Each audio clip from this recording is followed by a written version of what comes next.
Okay, so I've done a couple of Dragon Champions videos now, both tower guides in fact, and the common question I get is, how come your tower is easier than mine when you're a higher level than me and some of your characters are stronger than mine? And it all comes down to the algorithm. No one's really been 100% sure on how it works. Some say, oh, it's your top 5, it's based on your top 10, it's based on this power, that, this, and other, and nobody really knows exactly how it's done, therefore aren't really able to kind of work their account in a way that's beneficial to you to actually clear this 150 tower battles that we have to do.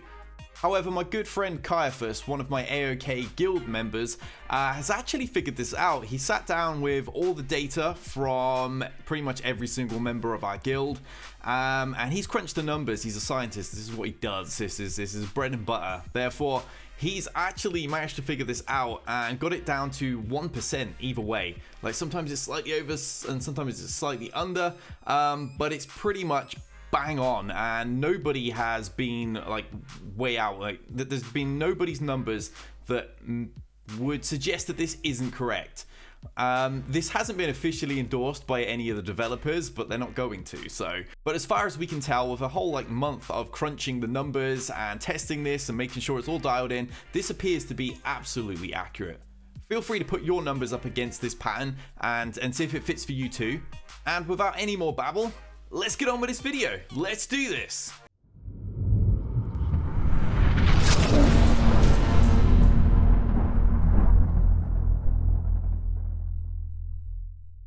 Okay, so as you can see by this hideous infographic that I designed, not my strong point, I'll hold my hands up. I don't really make images, I just make videos and talk on web cameras. But basically, it works out as your top 10 characters, and then their power is averaged, and from that point, each floor you go on, it will be a certain percentage of your average power. So as you can see on floor 1, it's only 50%, moves up to 110% by the top floor. And my buddy Caiaphas has actually provided the data sheet that he used to make sure this was absolutely accurate for you. So as you can see here in his one, which is titled Me, he's got 17,000, 15,000, 15, and then his next 5 there, you can see they range from 9 to 7,000. So his average overall is 58,000. That's where it's at. And you can see on floor 1, the floor power was 29,000. So compared to his average top 10, that works out as 49.9%, which ties in very, very close to floor 1. And if you compare the two charts up next to each other, that is ridiculously close, like 1.1%. I think 0.2% is the furthest it goes out. And it wasn't just him. You can see some other guys in the guild. I can't even speak right now. My buddy Tony here, it was bang on 50%. Then we got an 80 on floor 7, which should have been 80 exactly as. Chris, also very, very close, 0.1% in a couple of places, 0.2 on the absolute worst. And it goes on and on through absolutely everybody. So the simple way to use this to your advantage, having one super powerful team is actually going to be more beneficial to you. Having 5 characters that are a fair bit behind is going to work the average in your favor. What do I mean by this? Well, it's actually really simple. If we look at these two charts, we'll look at Caiaphas and we'll look at Tony's. You can see his top team on Caiaphas, this is 74,000, and his second team is 42, so his average is 58. But if we go down to floor 12, the top floor where it's 110% of your average, his opponent is 64,000. Now his team that's 74 is going to have a much, much easier time with this than say Tony, for example, whose top team is 60, his second top team is 45, so his average is 52. His opponent on floor 12 is 58,000. That is a lot closer to his top team's power. Far more chance that he's actually going to run into a team that he's going to have a lot more difficulty with.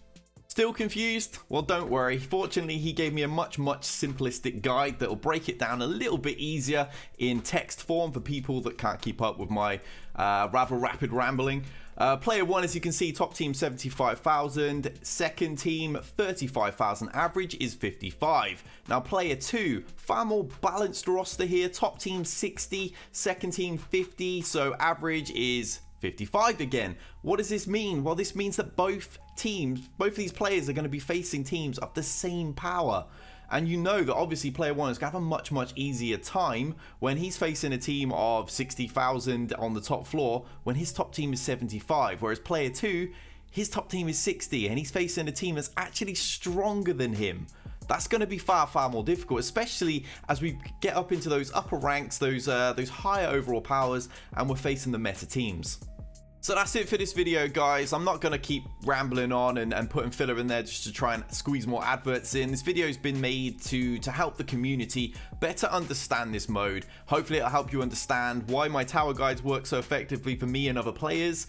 And that's because my top team is significantly stronger. Therefore, the top floor is never out of the realms of possibility for me to quite handily destroy, quite frankly. Big shout out to Caiaphas for putting these numbers together for me so I can actually break it down for you guys to understand it a little easier. If we just put out all the science, I'm sure there's a good majority of the player base that would have been like, just tell me quickly how this works. That's why we put this video together. Hopefully this helps everybody out. Be sure to give it the old thumbs up and subscribe to my channel. I am covering Dragon Champions bit by bit, and I'll increase the amount of videos I put out for this game over time. So thank you for watching, and until next time, guys, we out of here.